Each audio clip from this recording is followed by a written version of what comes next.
Matt, you want to give us your full name, spell your name, and give us the date of birth and where you were born? I'm told that my Aunt Minnie Robinson gave me my name. It's Matthew, Matthew, Powless, Powless. Do you have a middle name? No, No middle no name. middle name. And where were you born? Tigerton, Wisconsin, Shawano County. That was the year of the big snow. They claim it was 4 feet deep when the doctor tried to come there. Yeah. You didn't get there in time, Apparently, apparently they didn't. huh? Which, what, give us the names of your mother and father. Marcella Sickles Powless, Marcella Rachel Sickles Powless, and Peter Powless was my dad. Do you know the names of your grandparents? Yep. My dad's father was Comey Powless, and Elizabeth Smith, her maiden name was. And she later married Luke Stevens. So I'm related to a bunch of Stevens people. And my mother's father was Abraham Sickles. And her mother was Caroline.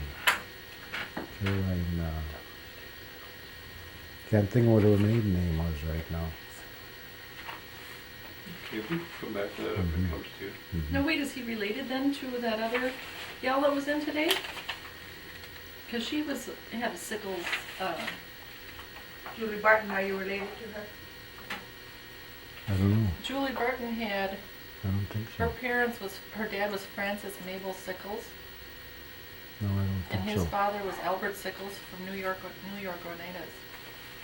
Yeah, ours were from New York, Canada. Yeah, probably. Probably short trail. Yeah, Yeah. yeah.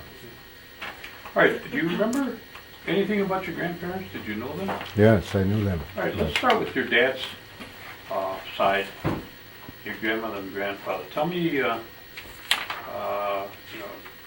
what kind of an occupation did your grandfather have, and education that you can remember?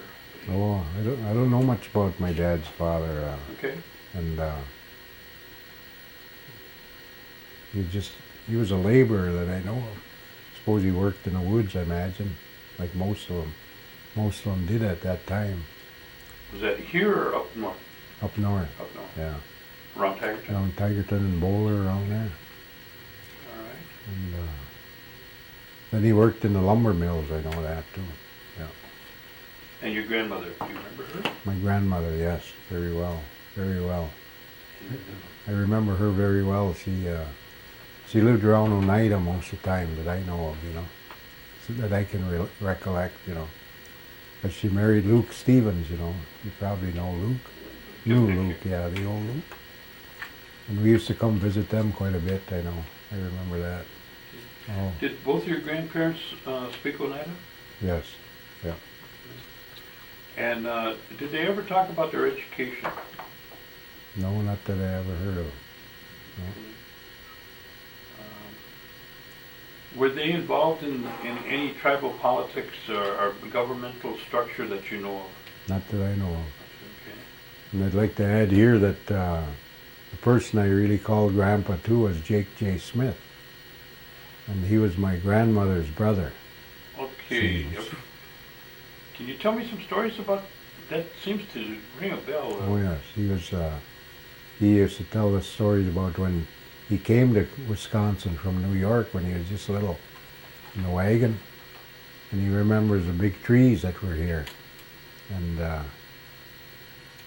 he told us all kinds of stories about that, And that he recollected when he was little. And later on he went to a school in Haskell. So he went to school. And he played on a baseball team there.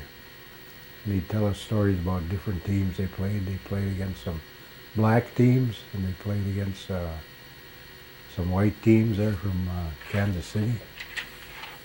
And he remembers what he remembered most. He said they were playing a black team, and he hit one over the center field fence. There was fences, and he said they didn't count. Then he says this black center fielder jumped over the fence and caught his ball, made him out. Yeah. Did he work with medicines? Yes, he was. He herbs, roots and herbs. And I used to go with him when I was little. You know, he'd come and get me and my dad. And I remember we used to go out in the woods and he'd pick different herbs and stuff, and then take them home and dry them and process them.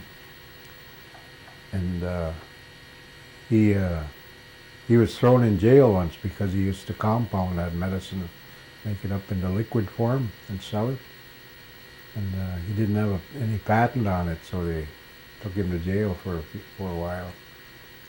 So then after that, he never got a patent, but he kept making it just dry, you know, and selling it that way.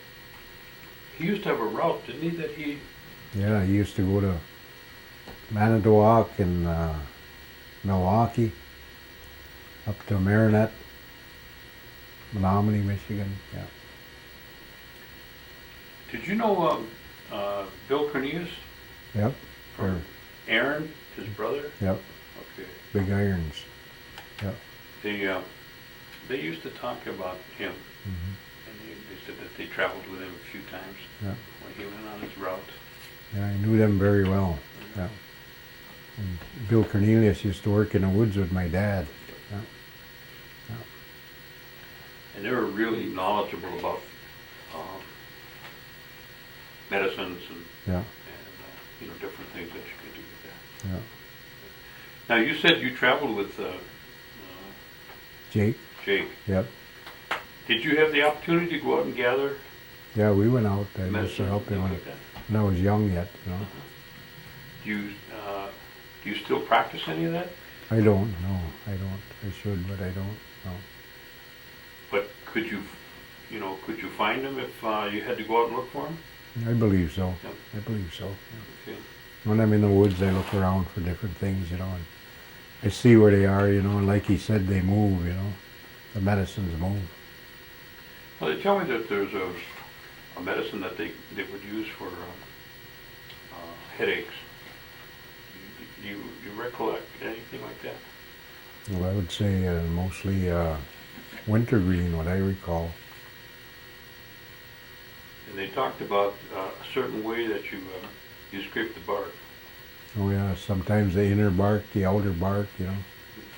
Depends on what plant or tree it was, you know. Yeah. What about the type of wood that you would use? Did they have any knowledge about that in terms of making rattles or making baskets or anything like that? Oh yeah, definitely. My grandma used to make baskets. I remember Grandma Sickles. I remember my grandpa Abram. He used to have the logs, you know, the black ash logs.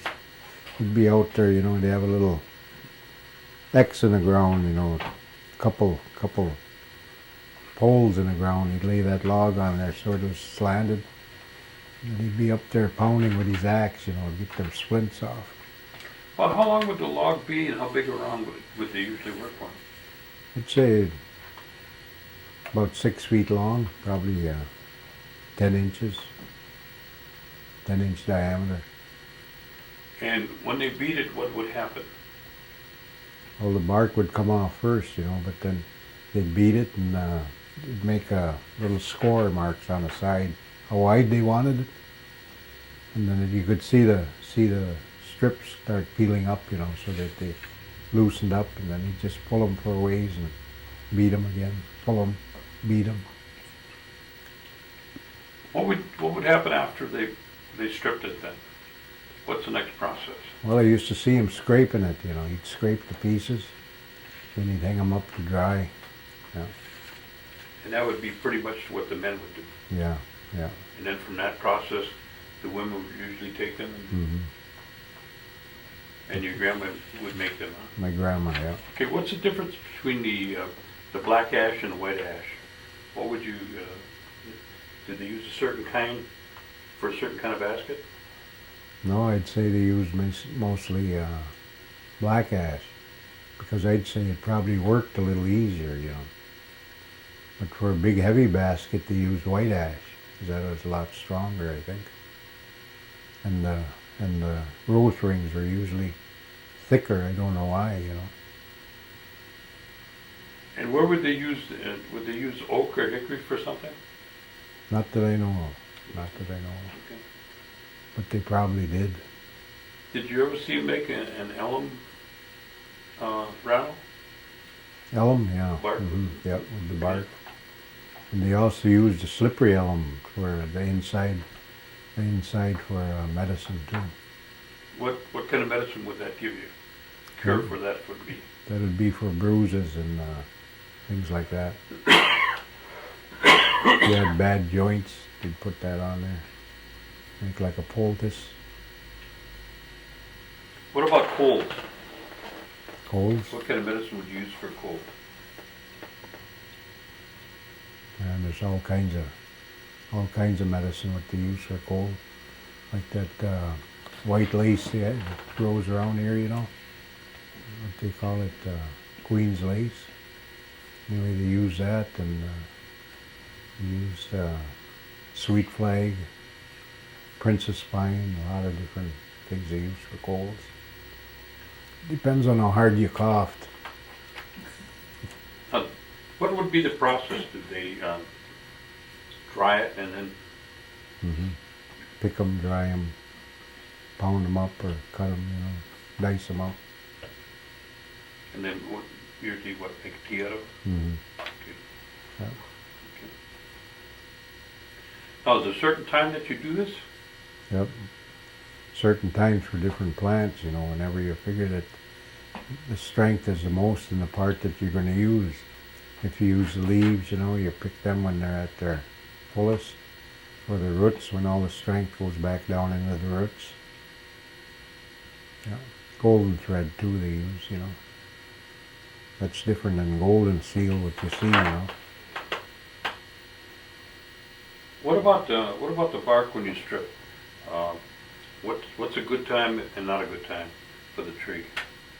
Well, I don't know. It'd be easier to strip in the spring, you know, when it just starts growing. Because all the sap comes up and then they're pretty loose. Take the bark off. All right. Did you ever work with maple syrup? No, not very much, no. Do you know anything about it? I've seen them do it, you Yeah. know, but I have spiles and everything where they could tap trees, but they never did. No. You don't have any where you're at, huh? Yeah, there's all kinds of them around here. But you don't. No, I You don't. don't make your syrup. No. Okay. Okay. Now, you're saying that your grandma made a lot of baskets. Yep. Okay. Yeah. And okay, now that was on your My mother's side. mother's side. Yeah. All Sickles. Okay. And they all worked in the woods, and your mother worked at home. Yeah. All right. And then the grandparents on the other side. Tell us about what they type of things they did, their occupation, and where they lived. They lived down here. Mm-hmm. They live down here. Where was their Oneida. location? In Oneida. I remember out on U, I believe they lived. Because I remember we used to come from Tigerton down 29, and it'd be right there somewhere. They lived there, and then that's about the only place I remember them living. How far out was that? Before the reformatory farm or after it? I think just after it, coming into town. Yeah, Okay. right in there somewhere. All right, let's talk about your mom and dad now. Mm-hmm. What type of occupation and schooling did your dad have that you knew of? My dad only finished 3rd grade. And that was here or up north in Tigerton? I believe it was up north, someplace. No, I guess it was around here somewhere because he stayed with his mother sometime, and he stayed with Jake a lot. So I don't know where he went to school. And what kind of work did he do? He worked in the woods and he fired boilers. For about 30 years he fired the boilers in the sawmills. Up in Tigerton. Tigerton. Yeah. And your mother, did you know what kind of education she had? Yeah, she had, I think she had 8th grade education. Yeah. And was she primarily a homemaker? Yep. And she went to work about, must have been about 30 years ago or so. She worked in sewing at Clintonville, in a glove factory. And she worked in Shawano at sewing in a garment factory. Yeah. She must have worked about 30 years. Now, were any of your parents or your grandparents involved in any of the tribal government? No. Or any of the situations on the land claims? No, not that I know of. And did your parents speak the Oneida language? My dad did, yeah, and my mother could too. Yeah. Did they pass any of that down to the kids? No. And tell me how many brothers and sisters that you have?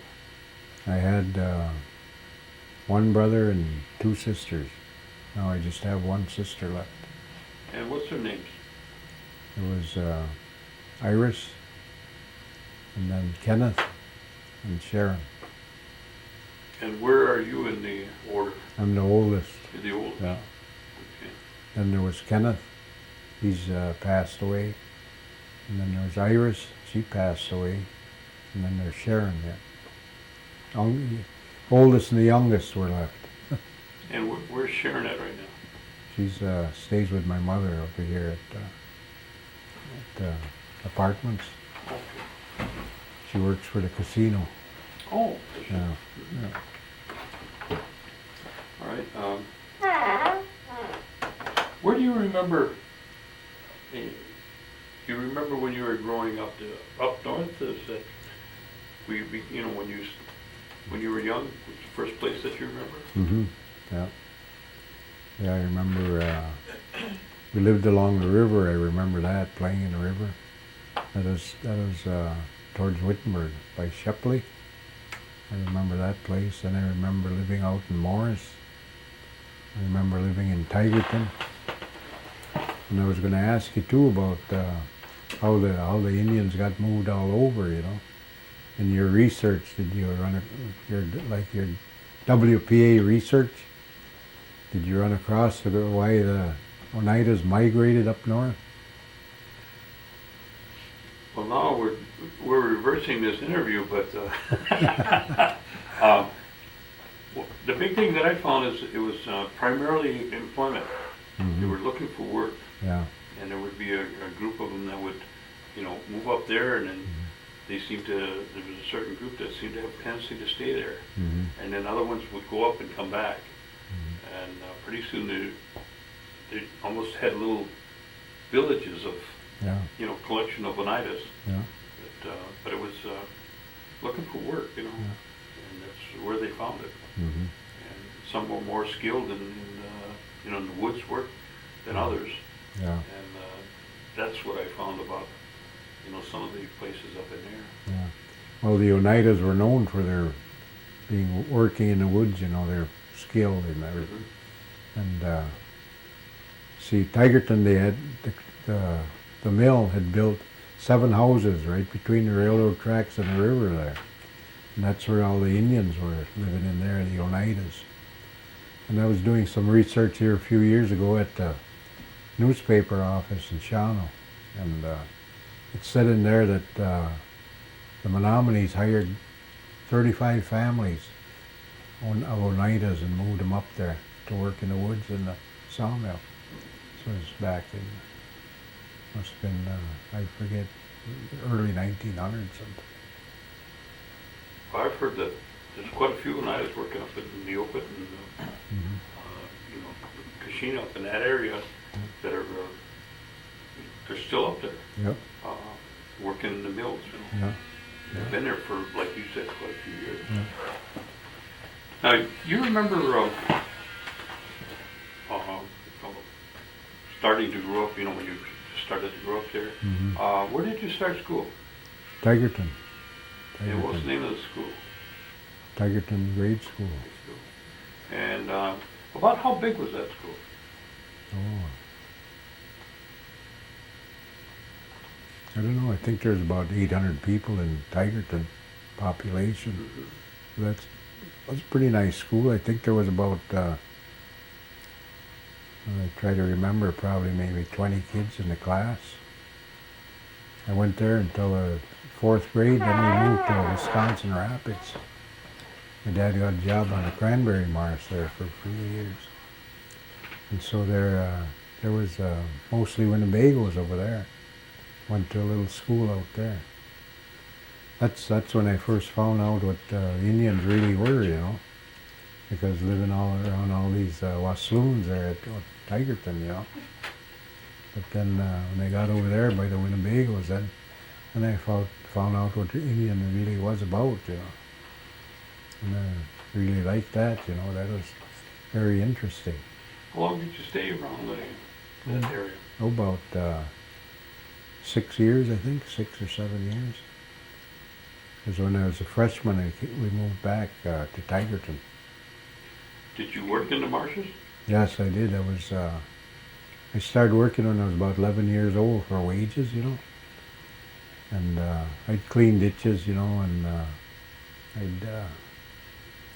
and they had what they call clippers.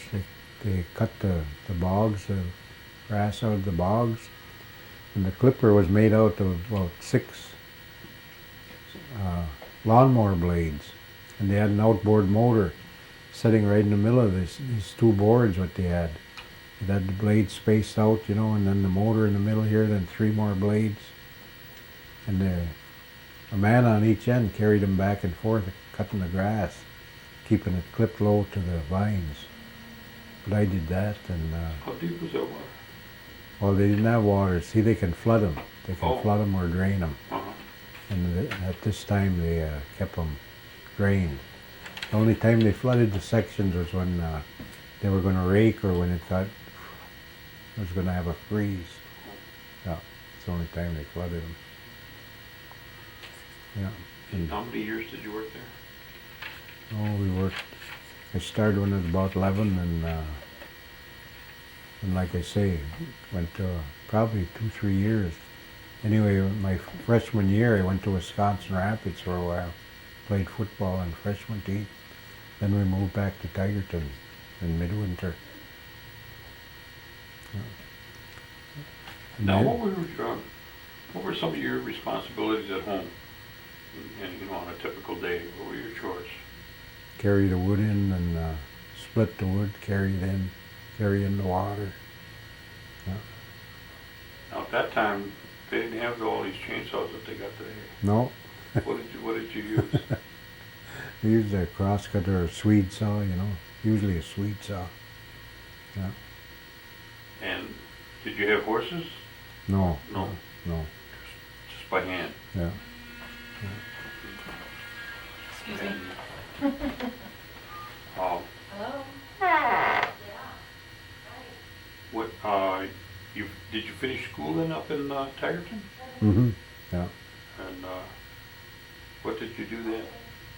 Oh, let's get back to this, when I was on the marsh there. Uh-huh. See, it was right after World War II, and when I was working on the marsh there, a lot of these veterans came back, see, the Winnebagos, Okay. like Merlin Red Cloud, Mitchell Red Cloud, Thundercloud Boys, and the Lynx, and Snowballs. And see, they all worked on the marsh there, and they had a baseball team, but they had got together, you know. I used to be their mascot. I used to go along with them, you know. They'd carry me along, and they'd go practice, and they could beat about any team around, you know. And their ace pitcher, he was Alfred Snowball, his name was. Well, he could strike anybody out, you know. seems like his ball would fall off a table, you know, to come up there. But anyway, that was really an experience with them fellas, you know. And Merlin and Mitchell Red Cloud, well, you know about Merlin, you know, he won the Congressional Medal of Honor. And Merlin was in the Seabees, and they'd always be arguing about who was on them islands first, you know. And he says, Mitchell would always say, yeah, we were there first, us Marines. We were always there, you know. And Mitchell would say, Merlin would say, oh, we built the bridges that the Japs retreated across on. Yeah, that was something like that going, you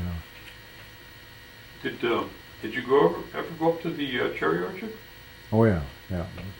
Because they used to have a ball team up there at the cherry orchard. Yeah. And what I marveled about them is that when we played against them, they all spoke their language, Mm-hmm. and so they didn't have to give any signals. You know, they just tell each other what's going to happen. Yeah, And they had a good ball team. yeah, Had a good ball team. yeah, So you traveled around with them then with Yeah. the ball team. Huh? yeah. They'd let me play once in a while. Okay, when you finished school, Mm-hmm. what did you do then? Where'd you finish school at? Tigerton. Tagerton High. Yeah. Okay. What did you do then? Well, I went to look for work, and I got work down in Neenah in the paper mill. So I worked there for a little over 2 years, and I joined the service. And when I joined What year was that? must have been 57. 57 I joined, yeah. Okay. 57. 1st of April, 57. Yeah. April Fool's Day. What'd you go in? And when I enlisted, that's another thing, I enlisted in the paratroopers.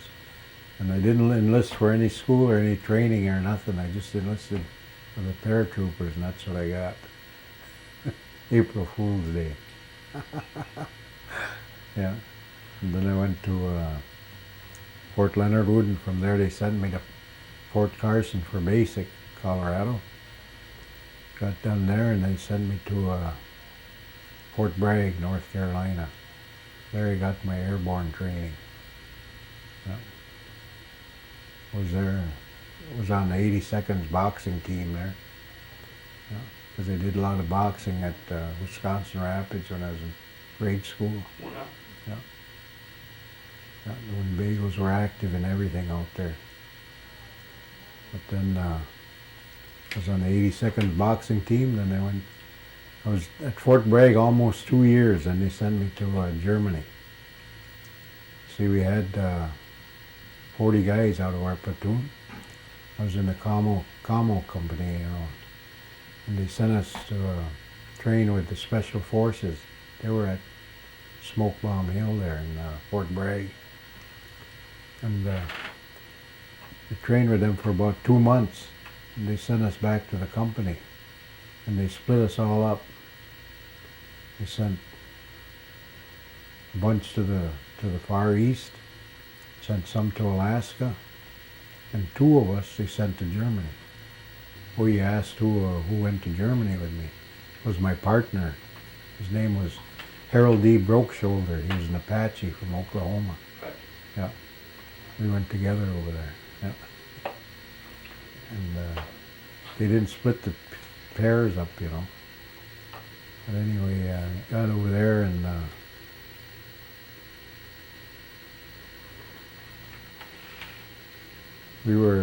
our outfit was supposed to support the Belgians over there, and so a lot of our time was spent there, you know. Otherwise, we were stationed in Baumholder, Germany. It was pretty near the French border. But a lot of our time was spent up north, you know, when we first got over there.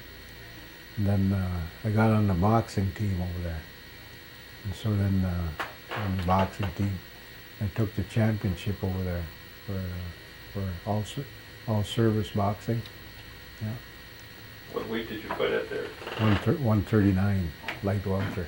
Yeah. Yeah. I remember the colonel came up after the fight and he said, "That's the best fight I've ever seen." He said. Yeah.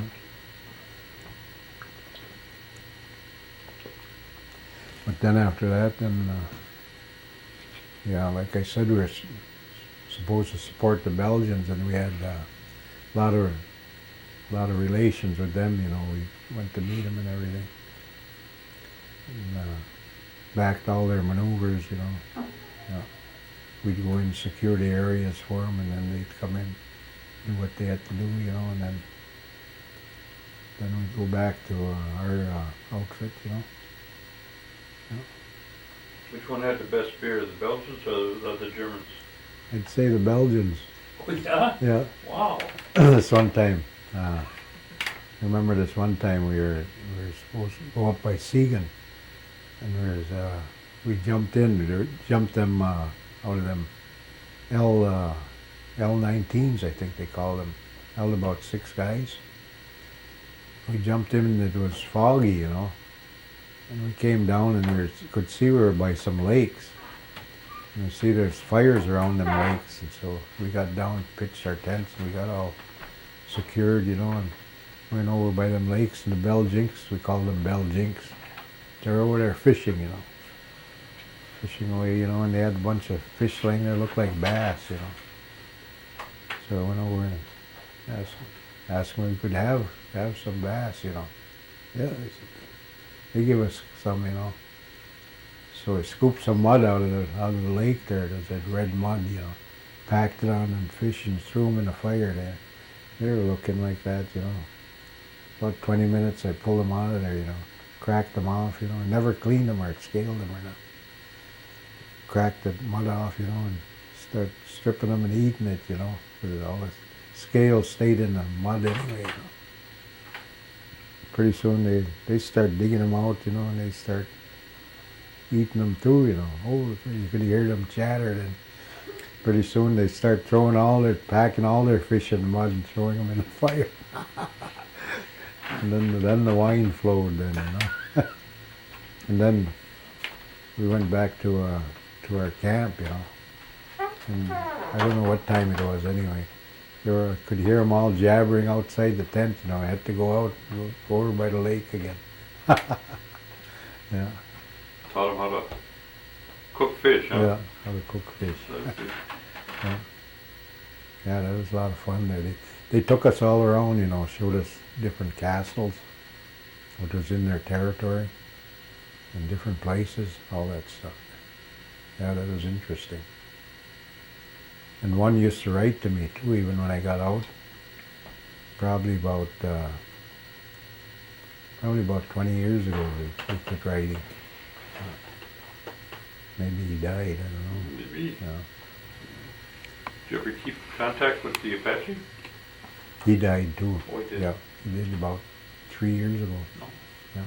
You kept in contact with him? Yeah. Yeah. Yeah.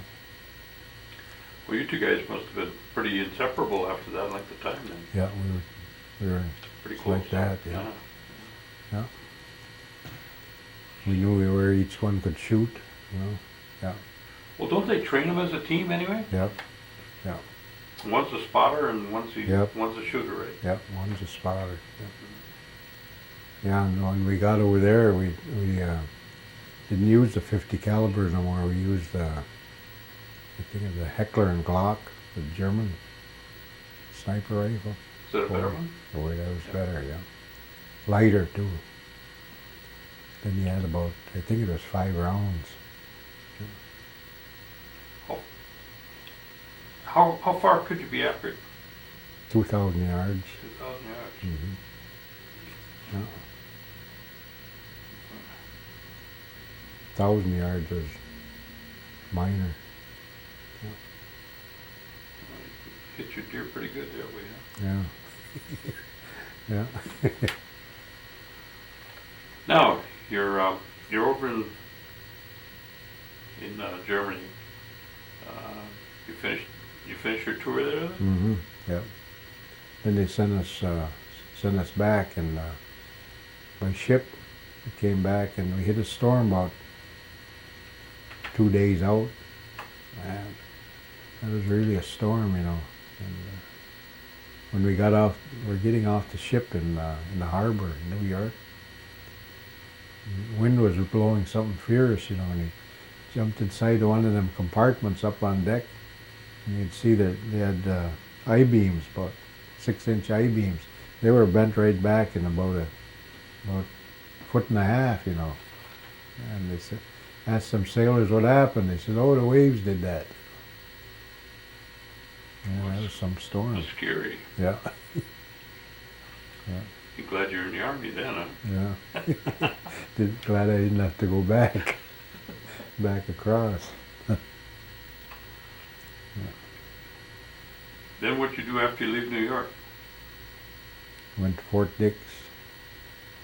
Then they shipped us to they broke, they called him broke shoulder. They shipped him to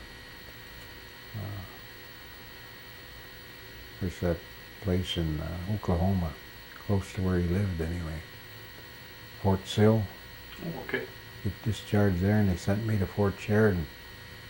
That's where I got discharged. Well, didn't they try to keep you in? I mean, you had a particular skill that I would think that they would try to want to, you know, continue to use you. Well, when we were over there, we were approached by the French Foreign Legion, and they were signing up guys, you know. They offered you so much money, you know, and so much leave time, you know, a month. They'd say, take a month, go on duty a month, take a month off, you go to Paris, anywhere, you know. They'd foot the bill, you know.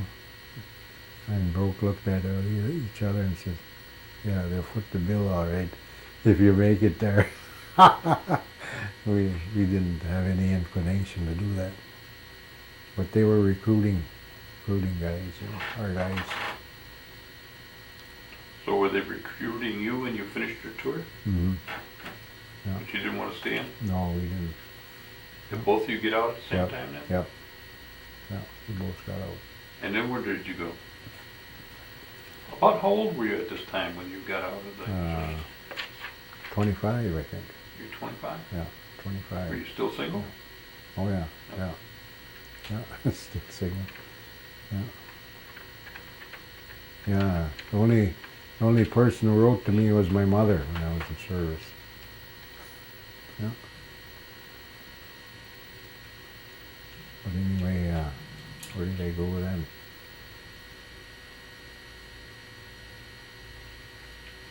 Oh, I went to work in the woods then. Up north, yeah. Then I worked then I bought a caterpillar and saws and went to work on the Menominee Reservation. Yeah. With your own company? Mm-hmm. Yeah.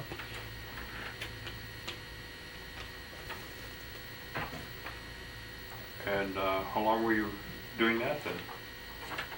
Well, I did that about probably almost 2 years. Yeah. Then I went to work in Sheboygan. Got into I was taking an apprenticeship for a Boilermaker. Did exactly a year, then we got laid off there. So then I went down to Milwaukee.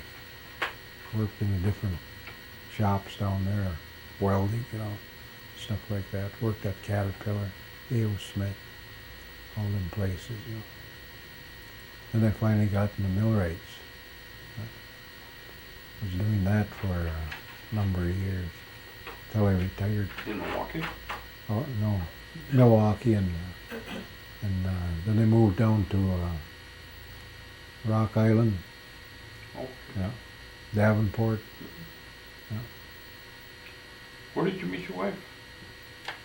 Well, Milwaukee. My first wife I met in Milwaukee. Yeah. We had one son. He was Jack. His name is Jack. He's going to be here the second. The second he'll be here from California. Him and his family. He's got a wife and 2 kids. Put 20 years in the Air Force. Oh, good. Yeah. Yeah. He's been out almost 2 years now. Yeah.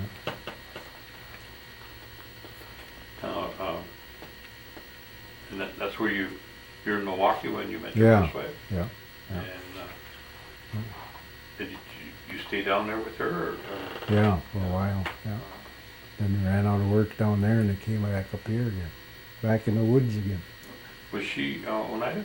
No, she was a hillbilly. Yeah. Oh. About the same thing. What was her name?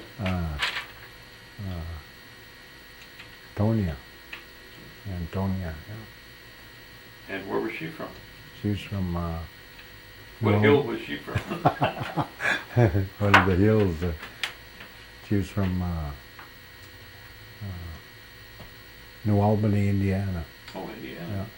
It's a northern hillbilly. Huh? No, that's right down on the Ohio River. Oh, is it? Right across the river from Louisville. Oh, okay. Okay, that's right. That's right down Yeah. there. Yeah. I thought it might have been up by Gary. Oh, one of them hills. Yeah, he worked there too at U.S. Steel in Oh, did Gary. you? Yeah. Yeah. So you bounced all the way Milwaukee, Chicago, all over the place. All over the country. Yeah. Oh, Yeah. well, then you came back up to up north and went back in the woods then after? Yeah. For a while. Okay. Until things picked up again, you know. Now, you say you had 2 children from No, your just first one. marriage? Just one. Just one, Just okay. one, yeah. And then you came back up and were you married soon after that, or did you? Well, we weren't married very long. Less than 2 years. With your first wife? Yeah. Okay. The first wife. Mhm. And came back up north. Went in the woods then, working again. Yeah. And I met my second wife, And what's her name? Eleanor. She was Menominee. Yeah. And what's her maiden name? LaRock. Oh. LaRock. And what part of Menominee is she from? South Branch. So, Yeah, South Branch. and then did you stay up there? Oh, about must have been a little over a year. Yeah. Then I went back to the cities to work again. You know. Then, I helped build a Mason Street Bridge there, and was in the carpenters, and then I got into the millwright end of it. Then we ran out of work here in Green Bay. And they said, there's a lot of work up in Marquette, Michigan. Go up there, and BA said. So we went up. I had about 4 kids in, I think. We went up there and got a cabin up there. Went in Monday morning to see the BA, and he says, they pulled the pin. He says, don't know when they're going to go back to work. So I loaded everybody up, and we came right past Green Bay and went down to Rockford. A lot of work down here, they said. Sent me down to Rock Island and Davenport. Worked there quite a long time. Yeah. Is that pretty much where you raised your children? Yeah, pretty much. And how many children did you have? 7. 7? Yeah. By your second marriage? No, just 6. Total. 6, 7 total. Okay. Yeah. Okay. Give us the names of these 6. It's Peter, Noreen, you know Noreen, right? And Noreen and Yvette, Terry, and Shannon. Did I leave any out? One. Yeah, I think you're missing some. Peter? Start over again. Peter, Noreen, Yvette, Shannon. Did I get Terry? But one more.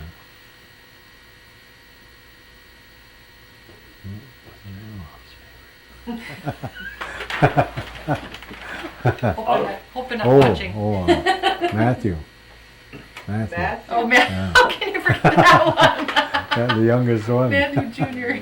Yeah. Okay, out of all of those 7 kids, how many grandchildren do you have? Oh, I think about almost 30. Yeah, Well, that's a good-sized family. yeah. You ever get together? Well, once in a while we do. Yeah. Hard to get everybody together. Oh, Though. yeah, betcha. See, like the oldest son, he's coming out the second. You know. Yeah. Then we're gonna all get together. That's good. Yeah. Yeah. He lives in California. You know. He's been discharged. Be 2 years now. In June, I guess. Yeah. Okay, we went back up to to Rock Island. Mm-hmm. And when did you leave Rock Island? About 96, I think it was. And then where'd you go? Came back up here. Okay. Yeah, came back up here. And what did you get into then? Well, I took my retirement out of the millwrights down there, you know, in Illinois. And then I worked for the tribe a little while, you know, the Oneida tribe. What did you do there? I was a millwright trade developer. Going to develop this trade for the tribe, you know. Did all of that. That took over a year. I worked on that. Ernie Stevens directed me to do that, you know. Yeah, had everything together, you know, and had the whole process laid out. And they decided they didn't want to do that, you know. So then they laid me off. I told them to lay me off, you know. So then I went back to the union and I helped build that powerhouse at De Pere. Yeah. Yeah, I ran the millwright crew there. Did you retire from there? No. No, we finished that job, and I worked several jobs after that around the state, you know. We worked all over. Go to work once in a while. 2 months ago, I got a call to go up to Escanaba, but I turned it down. Said, let the younger guys work for a while. When a good one comes up, I'll take it. So you're just waiting for a good job. Mm-hmm. You pick and choose now. Yep, yep, that's it. When did you stop boxing? When I got out of service, you know, I first went to Milwaukee, and I boxed for Eddie Mitri. Remember Eddie Mitri down there? Mm-hmm. I'm thinking it was about 8th in Wisconsin. You go back in the alley and upstairs. That's where his gym was. Yeah. And I fought quite a bit when I was in service too. You know, all over. And in the smokers, you know, $25, you know, something like that. You know. Winner take all, you know, that stuff. But then went for Eddie Mitri, and my old trainer, he was from Wilkes-Barre, Pennsylvania. Before I went in service, he used to train me. He was pretty good. He had a lot of connections. And I fought a few times out east, you know, Pennsylvania, Wilkes-Barre, Williamsport, Philadelphia, all over, you know. And then Eddie Mitri wanted to sign me up, you know. But I didn't want to sign. So he said, well, you have to pay to work out here then, you know. So I said, well, can you get me some fights then? He said, yeah, I'll get you some fights, you know. So he had me sparring around with it down there. You know.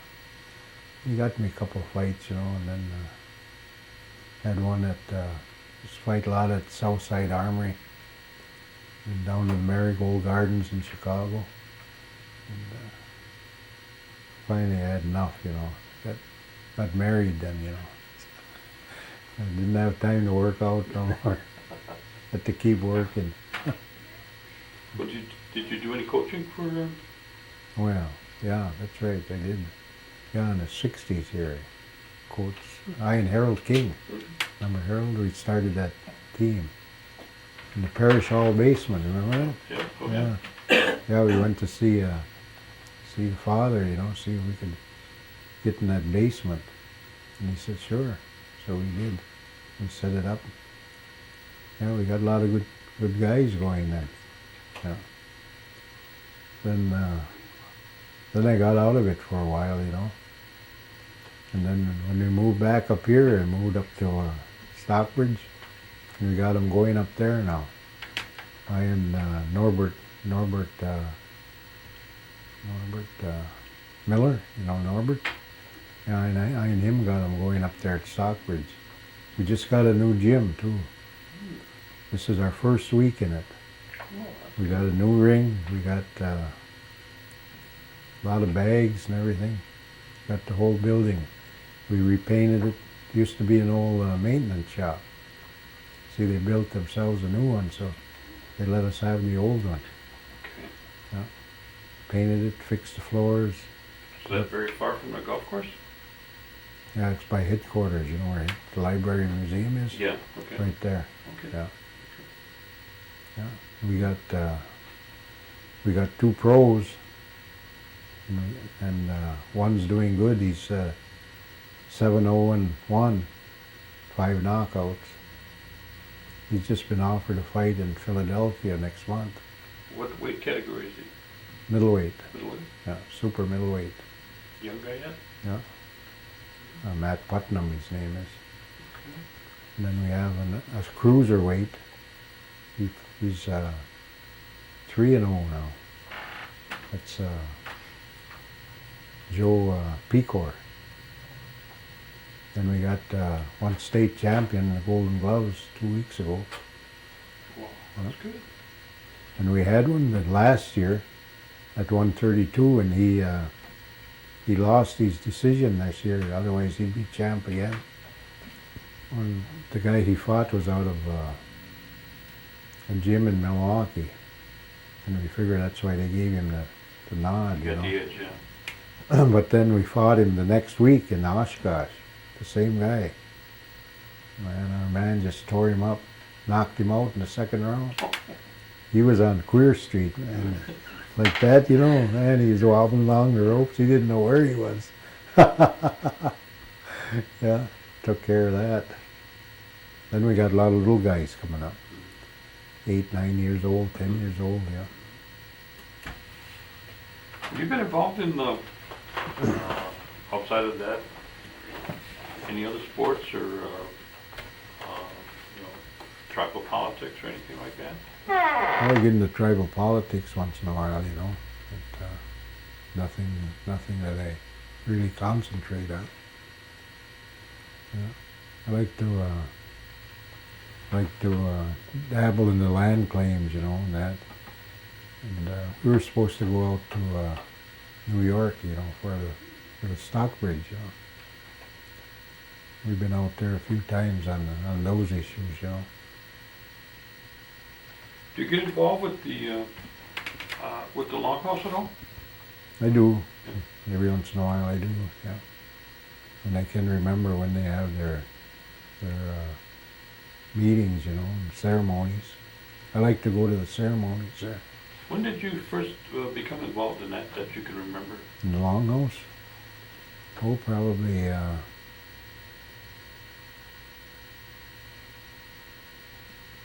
was that about? When I first moved back here from Illinois, you know. I think it was in 95, something like that. And when they start building the new one, you know, I went out and helped on that. Yeah. Yeah, I got interested in the ceremonies. And pretty much a believer in that stuff now, you know. Well, have you had an opportunity to expand on your knowledge of the language?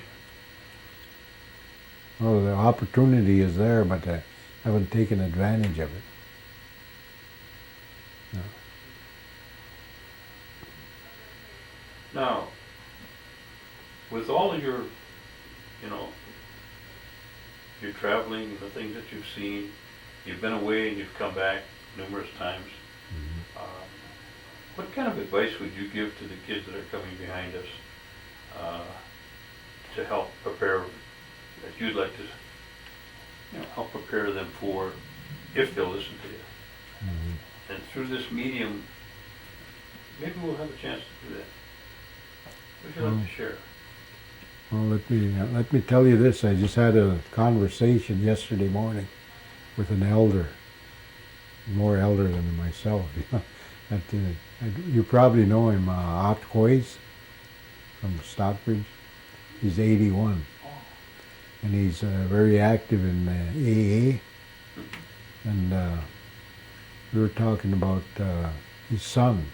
One of his sons is from Denver, and he's quite active in AA. Has been for 20-some years. And he's going to be giving a class here in Oneida. I think pretty soon, within a couple of weeks, I think.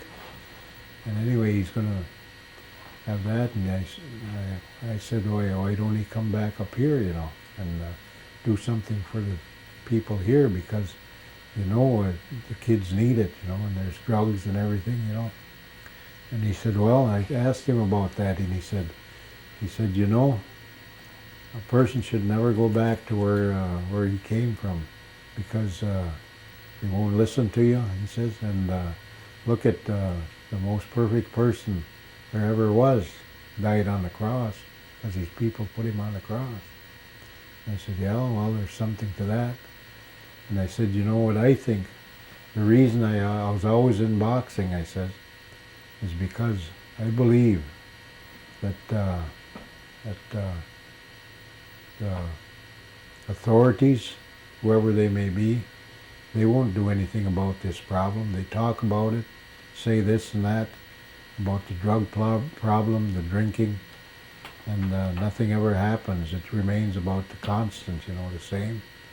I says, and the only way we're going to change it is if you get these little guys.